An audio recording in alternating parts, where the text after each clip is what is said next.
ବୃନ୍ଦାବନରେ ଜଣେ ଭକ୍ତ ଥିଲେ। ତାଙ୍କୁ ବାଙ୍କ ବିହାରୀଙ୍କର ଦର୍ଶନ ହେଉନଥିଲା। ଲୋକେ କହୁଥାନ୍ତି, ଆରେ ବାଙ୍କ ବିହାରୀ ପରା ଆଗରେ ଠିଆ ହୋଇଛନ୍ତି।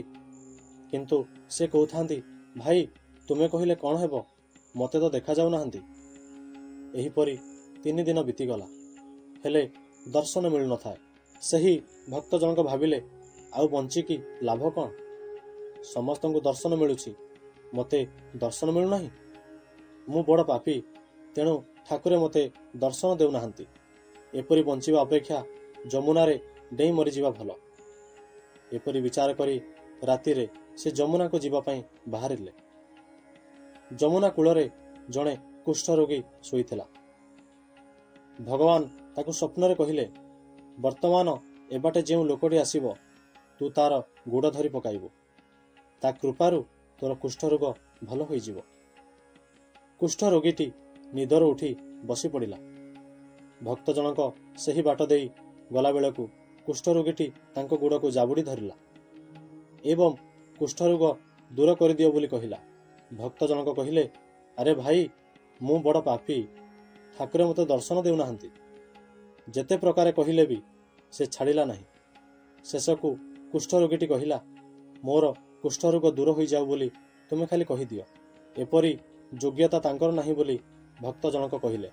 କୁଷ୍ଠରୋଗୀ ବେଶୀ ବାଧ୍ୟ କରିବାରୁ ଭକ୍ତ କହିଦେଲେ, ହଉ ତୋର ରୋଗ ଭଲ ହୋଇଯାଉ। ଏପରି କହିବା ମାତ୍ରେ ଆଖି ବିଛୁଳାକେ ତାର କୁଷ୍ଠରୋଗ ଭଲ ହୋଇଗଲା।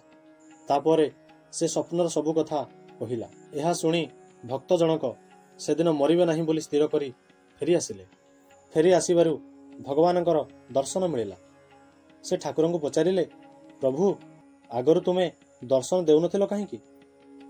ଠାକୁର କହିଲେ, ତୁ ଜୀବନ ସାରା ମୋତେ କିଛି ମାଗିନଥିଲୁ, ମୋ ଠାରୁ କିଛି ପାଇବାକୁ ଇଚ୍ଛା କରିନଥିଲୁ, ତେଣୁ ମୁଁ ତତେ ମୁହଁ ଦେଖାଇବାର ଯୋଗ୍ୟ ହୋଇନଥିଲି।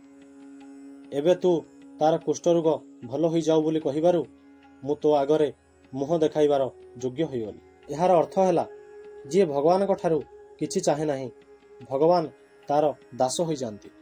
ହନୁମାନ ଭଗବାନଙ୍କ କାର୍ଯ୍ୟ କରିବାରୁ ଭଗବାନ ତାଙ୍କର ଋଣୀ ହୋଇଗଲେ।